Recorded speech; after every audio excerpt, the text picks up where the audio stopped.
Will your team fall victim to the trap? The Big Ten is wide open this year, and with that, there's going to be tons of upsets and tons of trap games, even for the conference's biggest contenders. So today, guys, we are here to break down every Big Ten team's biggest trap game heading into this upcoming season, and we're going to share with you what that trap game is and what that team has to do to avoid falling victim to the trap and avoid getting upset. So welcome back to the Gridiron Expert, guys. We're so glad that you could join us today. As always, please continue to like, comment, subscribe, share our videos, and of course, check out everything down in the description below, including our official expert picks, some of the best college football and NFL spread picks in the country over on our website, thegridironexpert.com, and everything else we have down in the description for you guys. Because again, guys, here at the Gridiron Expert, college football never dies. The season never ends, and we want you to become a part of our GE Nation.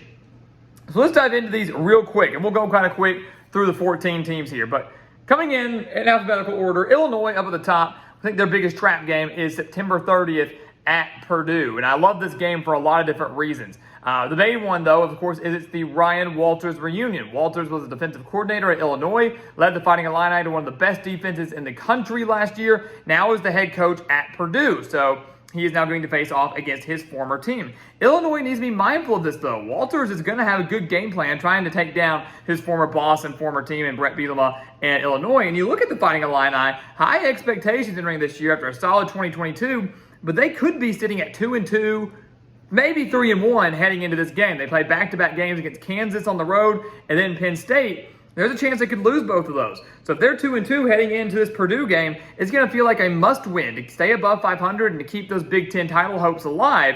Big trap game for Illinois here. Purdue team that's going to be up and down, but more competitive than people think. Indiana, not much expected from the Hoosiers this year. Their trap game, October 21st against Rutgers, just so happens to also be the homecoming game in Bloomington. Here's the thing. Indiana not expected to have, a great season. We know that. Rutgers is a team that could be a borderline bowl team. They need this win. So Indiana, though, at home probably could be slightly favored against the Scarlet Knights, even though the Hoosiers could be 2-4 entering this game because they're coming off a road game at Michigan. Then they have Penn State right after this Rutgers game. So it's kind of a weird place to sandwich the Rutgers game for Indiana. They've got to be mindful of Scarlet Knight teams that isn't going to be great, but has a favorable enough schedule early on that they could be fighting for a bowl berth. Indiana could get caught sleeping.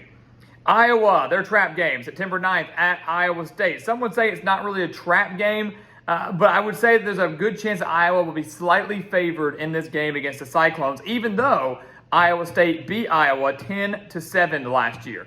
We know Ames is not an easy place to play. This Iowa State team is a lot better than people realize. Cade McNamara obviously coming in for Iowa, kind of giving the offense some extra life and hope after such a bad 2022 season. Again, I think Iowa's slightly favored. They got to be careful, though, not to lose to their in-state rival, especially in Ames, which, as we know, is not an easy place to play. In Maryland, we have a big trap game at Nebraska on November 11th. This is a bad spot for Maryland, right? Because this Nebraska game is sandwiched between the Penn State game and the Michigan game. So you're going to have a brutal game against Penn State where maybe Maryland wins and they're riding a high, or maybe they're, kind of hung over after a rough loss. They have not fared well against Penn State in years past. And then you got Michigan right after that. This Nebraska team on the road, we know they always sell out. They've always an electric crowd. We expect bigger things from them this year under Matt Rule. Cornhuskers could be a bit more of a contender. Maryland's a very, very good team, probably a 7-8 win team at least this year, but they need to be careful not to fall victim to the trap at Nebraska, especially with two of the Big Ten East biggest contenders on either side of this game. Michigan, their trap game the next week at Maryland. So yes, we do believe Maryland could take down Michigan. It's something that the Wolverines to be mindful of. I mean, this is right before Michigan takes on Ohio State. So obviously a great look-ahead spot for Michigan where they overlook the Terrapins, and Maryland with that passing attack led by Talia Tagovailoa gives Michigan everything they've got. Also for Michigan, keep in mind, they go at Penn State, then at Maryland, and then they play Ohio State. So that Penn State game is going to be really big too, a game that very well could determine who wins the Big Ten East. So big games for Michigan here. If they lose it, they could be hung over. They win it, they're starting to look ahead to Ohio State. This is a prime trap spot. Remember what happened last year? Michigan nearly losing to Illinois in that week before the Ohio State game. So something to be mindful of. This is a very dangerous spot for the Wolverines against a good Maryland team that also gave them a pretty good fight at the Big House last year. Michigan State, Same week at Indiana. It's kind of hard to find a trap game for Michigan State. I mean, I don't expect much from the Spartans this year. We don't expect much from the Hoosiers this year. For Michigan State, this game comes after a road game at Ohio State.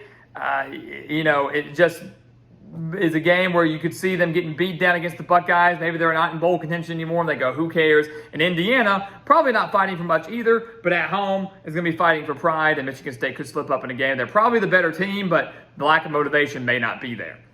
Minnesota, September 23rd at Northwestern. Many will say, how's that the case? Northwestern's not going to be any good this year. And that could be true. That definitely could be true. But Minnesota has a very tough early part of their schedule. If you go back and look at it, they're going to a road game at North Carolina, and then before this game, and then they travel to Northwestern. It's a Northwestern team that we don't know much of. I still have a lot of faith in Pat Fitzgerald. I think he's one of the best coaches in the conference. They just had a couple down years. Adding Ben Bryant and a quarterback from Cincinnati is a huge boost for a Northwestern offense that was absolute garbage last year. Minnesota, if they're hungover after a loss against UNC, or if they're riding that high, needs to be mindful of Northwestern because it certainly won't be the same Wildcats team that we saw from last year. Talking about Nebraska, September 9th at Colorado. This is a big one. This game as a whole is going to be big for both Nebraska and Colorado. The first game under two new coaches, and Matt Rule at Nebraska and Deion Sanders at Colorado. Nebraska plays at Minnesota in week 1. So if they were to lose that game, Cornhusker fans are not going to be thrilled with an 0-2 start. Again, I would say right now on paper, Nebraska probably the better team despite all the transfers that Deion Sanders brings into Colorado. I don't know how quickly those can mesh. It's going to be a great game, a renewed rivalry, going to be a great atmosphere. Nebraska cannot afford to lose this game at Colorado, especially if they lose in week 1 to Minnesota. It's a big, big game for Matt Rule. Probably not nearly as big as people realize, but the Cornhuskers cannot have an 0-2 start to kick off their tenure under a new coach that is going to need some time, but doesn't need that bad of a start. Northwestern, September 9th against UTEP. Some would say, how the heck can you say UTEP is a trap game? Let's keep in mind this is the same Northwestern team that lost to Southern Illinois and Miami, Ohio last year, all right? So I do think Northwestern's going to be a little bit better this year. I do believe that. I don't know if they're going to be the team that falls to these inferior opponents, but they still have a lot to figure out. And just because they add Ben Bryant doesn't mean they're going to be world beaters. So I do think UTEP's a trap game. UTEP's been a lot more competitive in recent years, and Northwestern's not careful. The Miners will come in and upset them. So it is a trap game. They need to start winning these non-conference games that they should have last year. Northwestern will be better, but watch out for the Miners. It's not a given victory by any means.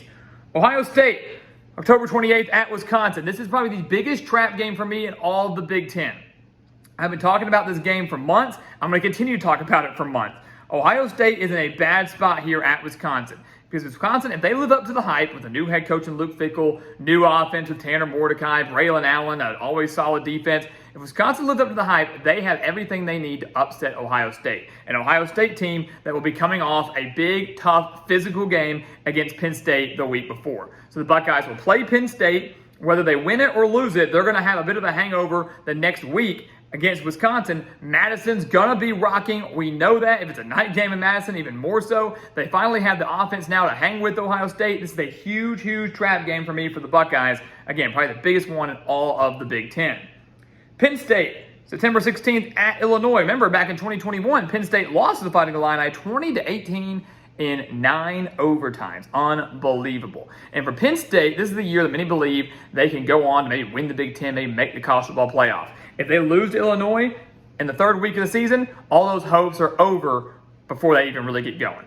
They cannot afford to lose to Illinois, a team that's still going to be very stingy on defense, a team that's improving offensively and has been year in and year out. This is a tough game for Penn State. They cannot afford to overlook the Fighting Illini. They certainly can't afford to lose it, because if they do, everything's done.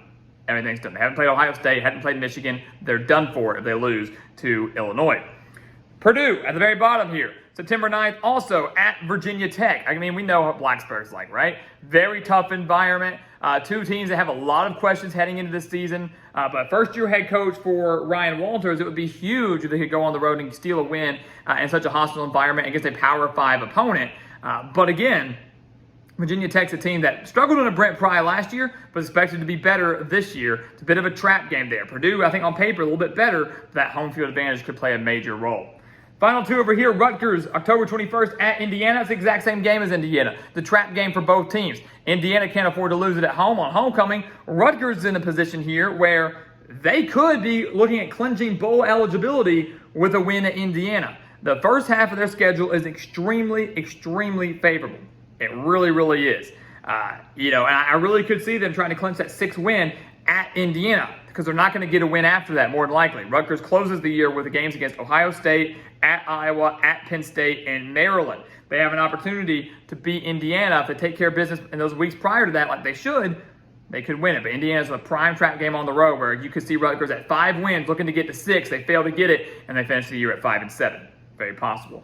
Finally, Wisconsin, September 9th at Washington State. Another big game. Luke Fickell, his first true test at Wisconsin, coming in week 2 against the Washington State team that beat the Badgers in Madison last year, 17-14.